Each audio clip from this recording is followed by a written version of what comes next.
12 लाख में खरीदा, 9 लाख में बेच रहे हैं सेकेंड हैंड यूज्ड व्हीकल के नाम पर। On the margin is only this 18% is being put. वित्त मंत्री निर्मला सीतारमण ने बड़ी आसानी से बता दिया कि 12 लाख में कार खरीदी और 9 लाख में बेची, तो जो अंतर है यानी 3 लाख रुपए, उस पर 18% टैक्स लगेगा। लेकिन ये इतना भी सीधा और सरल नहीं है। आपको उदाहरण से बताता हूं। मान लीजिए ये कार की खरीद बिक्री का मामला, समझिए क्या है मामला। जैसे आपने 2014 में कार खरीदी, कितने में खरीदी? मान लीजिए आपने 6 लाख में कार खरीदी, ठीक है भाई, नई गाड़ी आप लेकर आए। 2024 में आपने कार बेची, कितने में बेची भाई? पुरानी हो गई 10 साल कार, तो आपने कितने में बेची? 1 लाख में बेची। अब सरकार क्या कह रही है कि आपने खरीदा कितने में? 6 लाख में, बेचा कितने में? 1 लाख में। अंतर कितना हुआ दोनों के बीच? अंतर 5 लाख का हुआ। यानी आप 5 लाख रुपए के नुकसान पर कार को ऑलरेडी बेच रहे हैं। 6 लाख में खरीदे, 1 लाख में बेच रहे हैं, तो 5 लाख तो कमी हो गया। अब सरकार कह रही है कि ये जो डिफरेंस है 5 लाख का, इस पर 18% तुम टैक्स भरो, बेच रहे हो।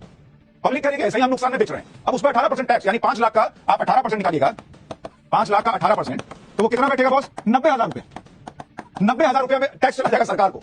मतलब 1 लाख रुपए में गाड़ी बेचे, 90,000 सरकार को दे देंगे। तो क्या आपको 3 लाख के लॉस पर भी 18% जीएसटी पे करना है? केस 1, आपने एक इलेक्ट्रिक व्हीकल परचेज किया 10 लाख में। 3 साल के बाद आपने उस ईवी कार को बेच दिया अपने फ्रेंड को फॉर 7 लाख रुपीज। आपको लॉस हुआ 10 - 7, 3 लाख का। इस पर कोई जीएसटी नहीं है। केस 2, आपने ईवी खरीदी 10 लाख में। 3 साल के बाद आपने उस ईवी को बेच दिया कोई कार डीलर को 7 लाख में। लॉस हुआ 10 - 7, 3 लाख का। इस अमाउंट पर कोई भी जीएसटी नहीं है। केस 3 केस 2 का ही एक्सटेंशन है। आपने यहाँ डीलर को ईवी बेची 7 लाख में और यहाँ पर डीलर ने आपसे ईवी खरीदी 7 लाख में। वैल्यू एडिशन करने के बाद डीलर ने उसी ईवी को बेचा 8 लाख में। डीलर को प्रॉफिट हुआ 1 लाख का। इस अमाउंट पर डीलर को देना होगा 18% जीएसटी, जो कि पहले 12% था on used vehicle excluding EVs, और अब हो गया 18% ऑन यूज्ड व्हीकल